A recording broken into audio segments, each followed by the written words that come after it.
Hey, everybody, it's Ron and Hope Unfiltered, real, raw, and relevant. And the same thing just about every time we start. Do we sell these? Ron's either chomping on a lifesaver or a cough drop, or he's drinking his water. Do we sell these? No, we don't.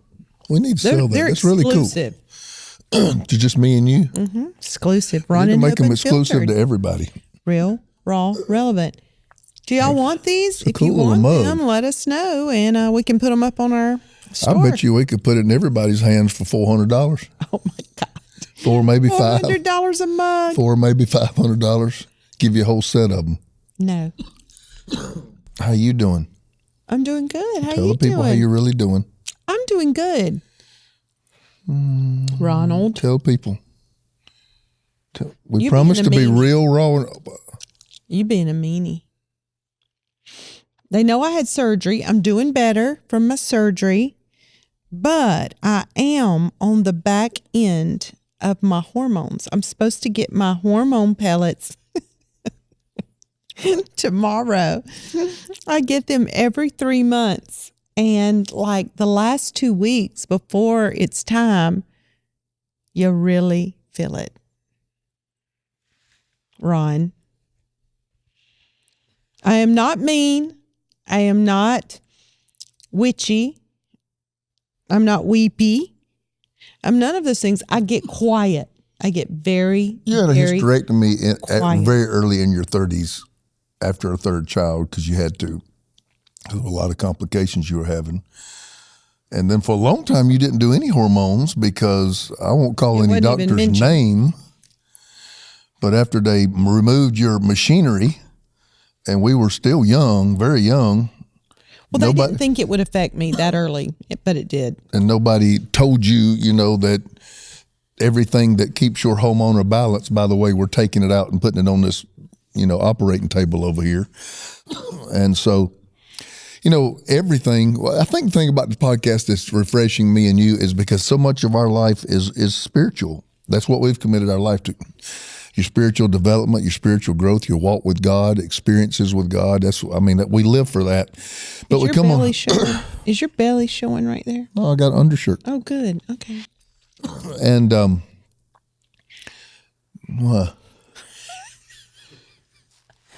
just wondered if you were showing everybody your belly. I don't want to say I ripped. No, I I don't ripped. I really. was I shredded. Shredded. Mm-hmm. That's it. I wished. What was I even talking about? You said we given ourselves to spiritual development. That the podcast is that one place where I think we come here and everything ain't spiritual. Yeah. You've got an emotional person, you've got a mental person, you got a physical body, and we talk about those sides. Everything ain't a demon. Right. And the fact is, when you hit your extraordinary low, one of the things we did as well as get ministry is you went and got everything checked. And I remember being with you in one of them. I don't know if I was with you in all of them, but I went with you in one of them. The first one you went to me. And I remember the doctor came out and you get all your blood levels checked, and the Bible even tells us that everything's in the blood. Life is in the blood. And so I remember he came out and looked at your first number. There's like 20 or 30 different things he's looking at. The first one, he said, that's enough right there to put you in a full-blown depression. Well, most of the time in church, if somebody's depressed, what are we going to do? Put on the garment of praise for the spirit of heaviness, okay? There's nothing wrong with that. But I've always said, if you buke a devil, and it don't buke, it wasn't a devil. Right. Because he has to go. He can't stand up against the authority of the name of Jesus. He has to go. So if that's not it, then you got to look to another part of your person. And the fact is, your hormones were That's right. woefully We are natural human off. People. And he said, he looked at that and said, I don't know how you held it together as long as you did. He just said it was just so messed up. So we had this operation done on you very early in age with no replacement whatsoever, but taking out the machinery that has to do it all I've been doing that. hormone replacement for 16 years now. Yeah. Since I was 40 years old. Yeah. And it makes such a, that's not what we're talking about today. Yeah, well, a little bit it is. It's the pellets, though, and the pellets are. Yeah, I take pellets, and they have They spike. slow, they release, they melt subcutaneously under your skin. So they put them in and they just slowly start dissolving. But once they're gone, they're gone. And life, depending on your schedule, how rigorous it is, your stress level, you metabolize determines them how fast you sometimes. metabolize them. Yeah. And I've been through a pretty tough surgery, been traveling a lot. And so I think they left me quicker this time. And I have been like not even motivated. Like I just want to stay home. The last 2 weeks, I just want to stay in pajamas, want to go to bed earlier. All the things just kind of low. And so I get my hormones tomorrow, y'all. I call Ron will be a happy man. Yes. I call it she gets quiet and quick. Quiet and quick. No, I get quiet and then he's like, what's wrong with you? Okay, the dude knows I don't know that I've ever asked you what's wrong with you the way you just yesterday. asked it. We were going down the hallway. What's wrong with you? I don't do like that. No, you said, what's wrong with you, Ho? Yeah, and that's more like what I do. And I looked at him, I was like, we've talked about this today. I told you. See? That's what I did. Yes. Because he should have known. How did you forget? Men. In 3 hours. We should know. How'd you forget? You know I have an appointment. We should know. Oh, God. They don't have to say anything. We should know. The Bible says you should. Yeah, we should know. The Bible says you should. It should just be in our spirit. If you're a man of God, what they're going through, what they need. Mm-hmm. And we just should know. Live with her. So you need to know that. According to knowledge. Men, one thing you need to learn about marriage is that we will always be working on us. Okay? I hope you are. You need to always know that we will always be working on me to get this thing right. And next week we should be in a better place. I should have just picked up on it, but next week we should be in a better place. So what does it feel like? Okay, let me tell you what. Okay, you're on the backside. They're gone. You're on the depletion. What does that feel like? It feels like everything aggravates you. No, it's not aggravate for me. Everybody's different, but for me, you remember this, Ron. Even when I had all my equipment and I had cycles, I was never mean. I was not moody. I was not weepy during cycle time. I just wasn't. I would hurt. You wept a lot. I did not. It hurt and I was uncomfortable, but I was never emotional. So now I'm not emotional. I'm not moody or weepy. I'm quiet. I get very quiet. Baby, I remember many times catching you in the kitchen in the middle of the night crying, eating Little Debbie cakes. Jesus. So anyway, this is what we want to talk about. Marriage as ministry. Marriage as ministry. So if you're on here and you're saying like, I'm going to check out. No. Because we believe God will bring a significant other into everybody's life. We believe for that. We believe we are an answer to prayer for somebody else. You're an answer. Somebody, they're praying for who you are and what you have. And so a lot of these things, to be honest with you, learning these things after marriage is really behind the 8 ball. You need to have some of these things in your toolbox before you ever come together. Just the title marriage as ministry is so significant because most people go into marriage looking for somebody else to meet their needs. Forgive the term though. When somebody looks on YouTube, marriage as ministry, that's not a sexy clickbait title. No. They're like, ugh, going to the next one. But the ones where you go, ugh, are probably the ones that would help you. Because I'm going to tell you, when I just listen to secular people, especially just like TikTok influencers and things like that, when I hear them talk about relationships, I'm like, that is a train wreck waiting to happen. The wisdom they have concerning relationships, because it's a million miles away. What I mean is marriage is ministry. The Bible says that, for an elder or overseer, depending on which translation you read, it said that one of the qualifications is he must rule his own house well. If God ever had what I felt like was maybe I'm going to have a talk with him because maybe that was a little bit of an unfair command, I always felt like that was one of them, because I don't know that managing ministry is nearly as tough as managing my family. I agree. 100%. So to rule your own house well is almost like God's litmus test. Right. Because I'm going to tell you, if you can do that, Whew. you can manage about anything. But before I go there, because I want to break that down a little bit. I want to unpack a big that. one. I want to unpack that. But we've got a sponsor, so hang on, because I want everybody to hear what is it, Ron? It's a new one, a sponsor. A sponsor? Yeah, we got a new one. Okay. Talk about it. She does this better than Sponsor. me. She does this better than me, because this is the part where we have to read it off the teleprompter and make sure we get all the information right. And I don't do it well. One more time. So I'm on sponsor. Well, our sponsor today is Fast Growing Trees. Did you know that Fast Growing Trees is the biggest online nursery in the U.S. with thousands of different plants and over 2 million happy, that's a lot of people, 2 million happy customers. They have all the plants your yard needs, like fruit trees and privacy trees, flowering trees, shrubs, and so much more. We just put up some privacy trees. Yeah. That's right.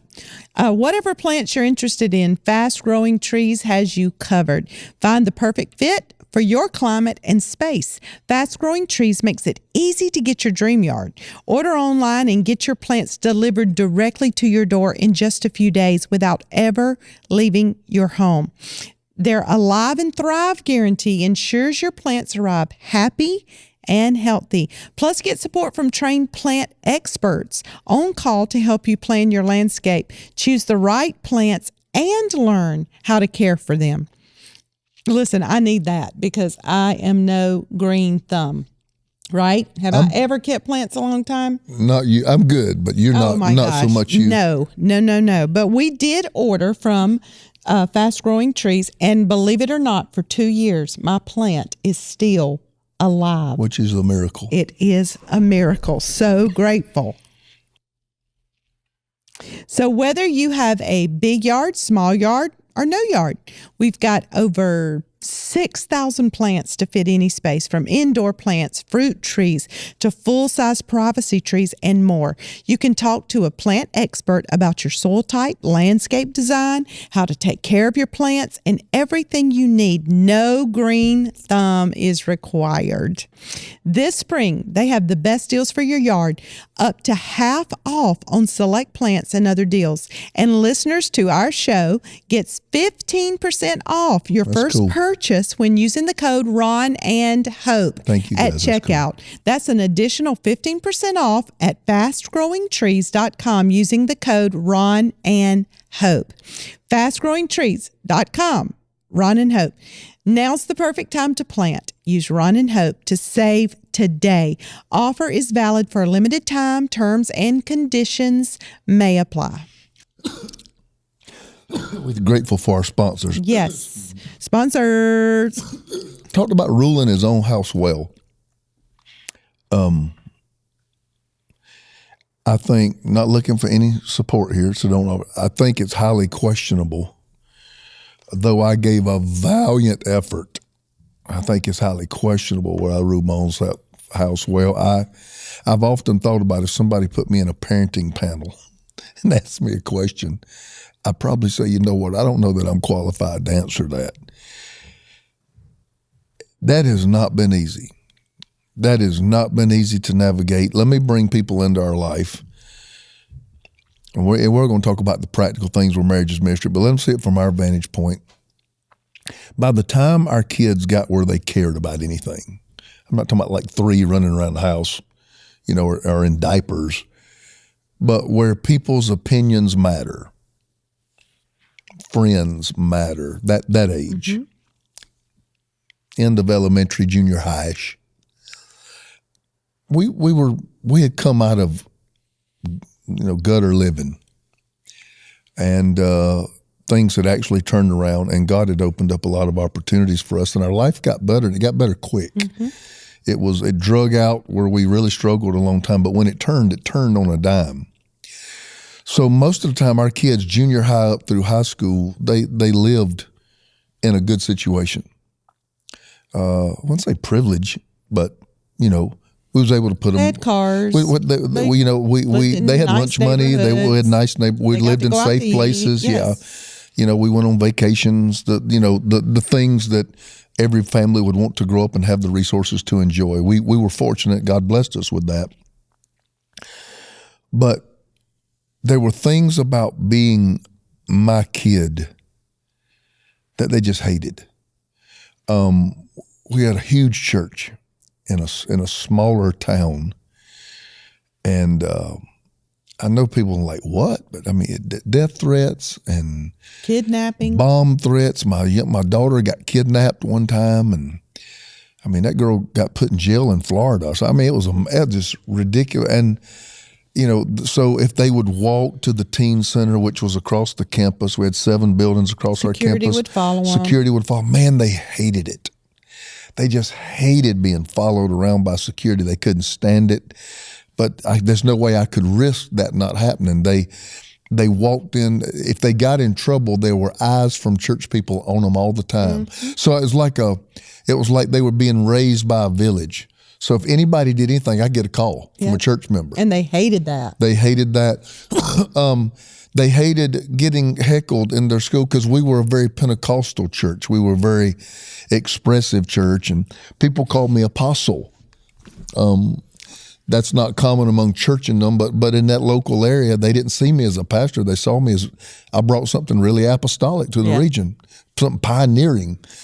And, so my oldest would go to high school, and they call him Apostle Chase, and he hated that stuff. And the reverberations that it had through our family were not easy to navigate. When it came to me and you, marriage is ministry, we had to make sure that the anointing and the gifts that we had to be on a stage did not destroy the couple who fell in love on a college campus. And I don't know that was always easy. I don't know that it was either. And I don't know that we did it right. I don't think we did it well. I just don't, because Ron, number one, we didn't have any voices in our life. We didn't have wisdom in our ear. We didn't have, we just had, my parents' marriage, your parents' marriage. Which were simplistic. Very simple. Very simplistic. We did life on our a life way was not bigger simple. Scale than our parents did. Our life was not simple. We didn't know what we were doing. It was like we were caught up in that snowball that was just going down the hill, getting bigger and bigger, and our arms were sticking out and our legs were sticking out. And I agree. We've done so many things right, but we've done so many things wrong as well. But great intentions. Since we have gone through our healing, unfortunately, we had to lose a lot to get a lot. Mm-hmm. We've got a lot now, but we've paid for a lot of our mistakes publicly. Most people listening knows paid a our high story. Price. Yeah, we paid a high price. Our kids have paid for our mistakes. They paid a high price. But we have learned through healing how to have a great marriage. And I think we do intentionally keep it in the forefront of our mind that the other person is more important. Just in general. When I say marriage is ministry, I said the other night, you let me teach one of the Healing the Heart classes that we have for our staff. We did that for our staff. And I told them, I said, whenever you go into a relationship saying, I'm going to get married because I need anything. Just fill in the blank. You have already set a trajectory for absolute death of the relationship. Mm-hmm.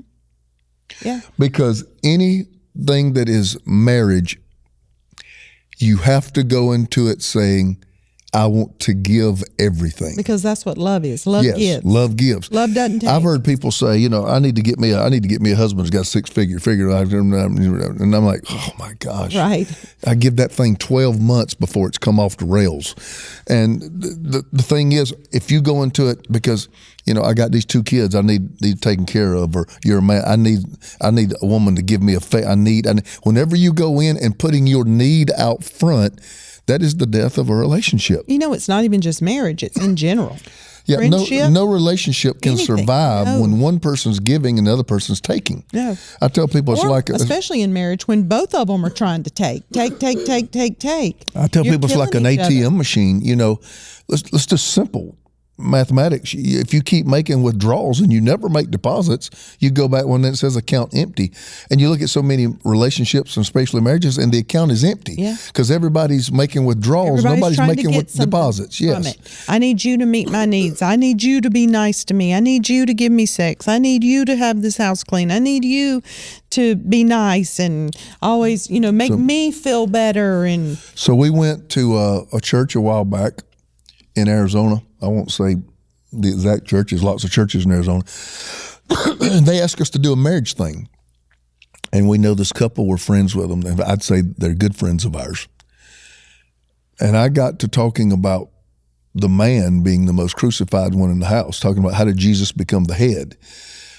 Because he became obedient unto death, therefore God highly exalted him. Well, how do you become the man, the priest of your house? You become obedient unto death, therefore your family will highly exalt you. They'll highly respect you. right. If you're the deadest one in the house, you're dead to everybody and everything because you serve it. And so I have taken that literally, and I try to become a servant in the house, and I tell people, I guess it's weird. I get great pleasure out of doing things for you. I like it. I get satisfaction out of it. It blesses me. But we went and sat down with that couple later who was raised in very patriarchal family. Patriarch were the man. Yeah. There's a world that everybody revolves around him and he sits on his throne. And they were quiet. And these are our good friends. And they looked at us, they said, you really challenged us today. They said, that is not the way any of our families operate, and that's not the way this house operates. And talk about how it shook them. When we get up in the morning, do we have it down pat? No, but we've come a long way in 30-something years. We probably get up with a mindset of, can I help you right out of getting out of bed? Do you need this? All right. I'm always scared of you falling. Why am I scared of you falling? I don't know. You've had 2 hip operations and all of our floors are slick. I don't know. But, do you need help getting out of this? Do you need help getting in the shower? Some of it just because I want to see you naked. But some of it is I just want to care. Out. Yeah. I just want to be around whenever you're naked. The truth comes out. You walk out, have you had your coffee yet? No, I got your coffee. We start our day that way. But that's intentional. There is not some fairy out of the sky that comes. You and decide to do that. Fairy dust on you and makes you want. You decide to do that. To just get up and serve your spouse. No, because our human nature is selfish. Our human nature is. But the nature of God is not. In the back of your head, it's like, but if I start this, I'm going to be the only one giving. But what if you both start it? Serving opens the heart of the other. It is almost impossible to be mad at or offended at someone who serves you. You gotta try hard. Yeah. To be angry at somebody who serves you. So what do you want, Ron? I'll make the coffee. Just sit right there. I'm gonna bring it to you. You've already opened up my heart. So I'm looking at you. Are you cold? You want me to get you Snuggie? And it just begins. Your Snuggie. Yeah. I love my Snuggie. It just begins. I'll go cut on the fire. We got a little, gas fireplace. I'll go cut on the fire. And, the things that sounds so simple, but when it's the first language you speak, you ain't even wiped the cracklings out of your eyes yet. Can I do this for you? Baby, you got me. I mean, I'm yours the whole rest of And the day. when you both are doing it, It's amazing. nobody ever gets in the negative. Nobody ever has a deficit because you're both doing it. What is a woman's posture if she feels like sex is ministry? Well, I'm going to see what you got to say now. What is my posture? What do you think toward that? I agree with that sometimes because, number one, a man's sex drive normally is way out ahead of the woman's. So I have to know. We are that rare difference, but yeah, you're right God. most of the time. Anyway, knowing that. I mean, it's a big question. Does a woman want to have sex every single time? Because we hear the man people come does? talk to us and the woman resents it. Right.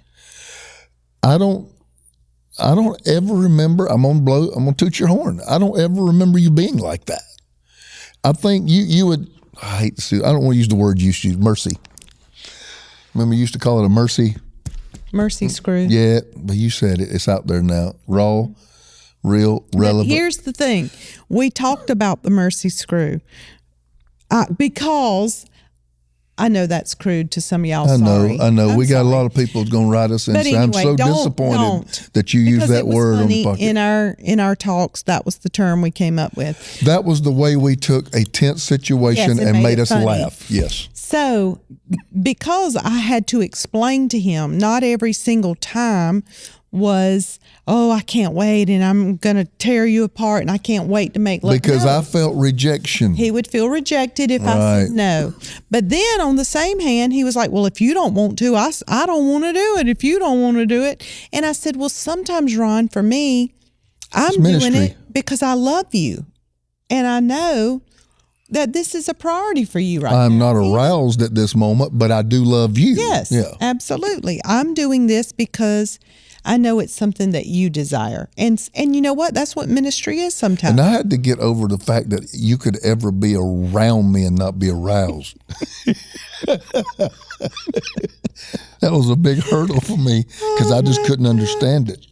With my drip and my swag and everything that I had around you. Y'all pray for me. I just I couldn't understand it. Y'all pray. So she had to try to explain it to me. I did try to explain it to him. How can you be in the room and you know what with he me? said? He was like, mercy screw? He was like, okay. Okay.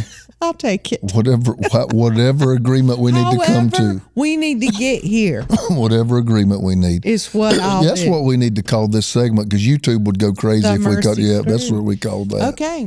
Name. But anyway, marriage being ministry, like even because people gonna end up there. So I just went straight there.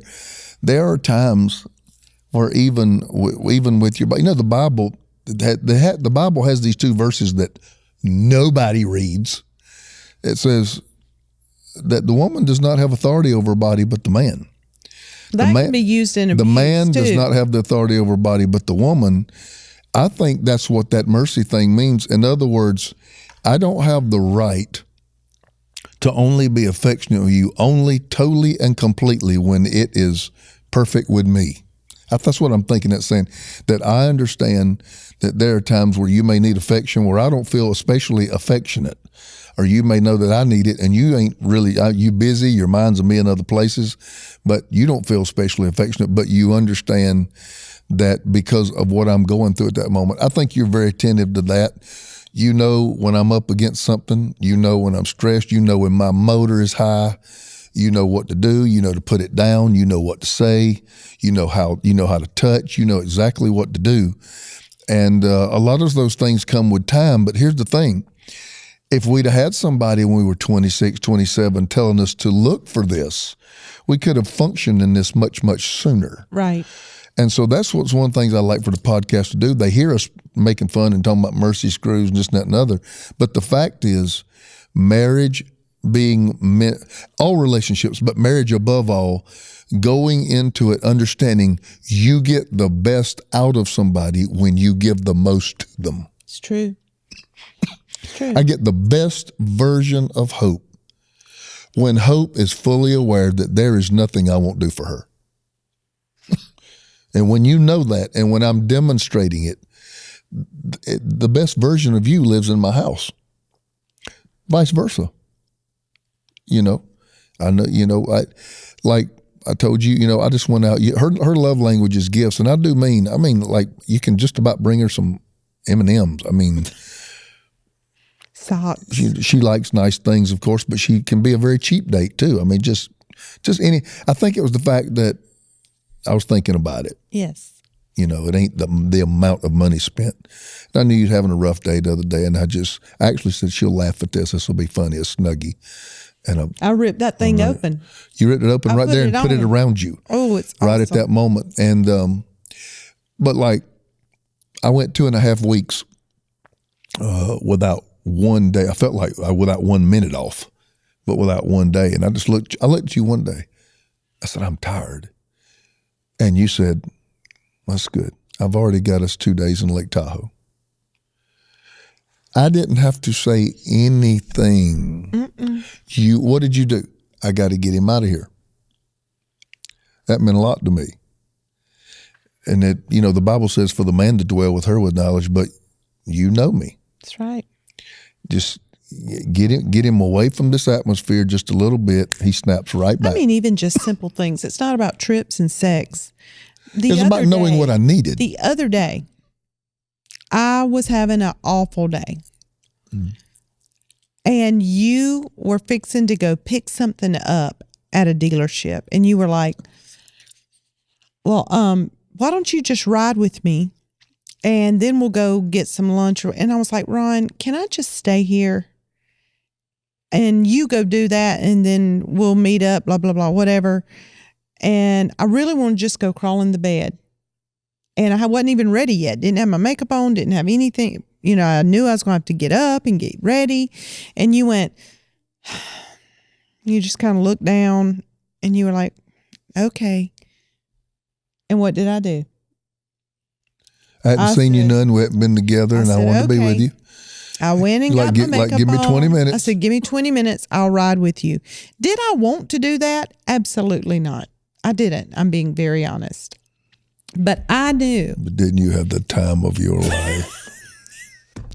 I knew that he really just wanted to be with me. It had nothing to do with. And you know what I did? I denied what I wanted. And we do that back and forth and back and forth. Okay. That's what we're talking about. Can I be honest with you? I somewhat knew that was happening.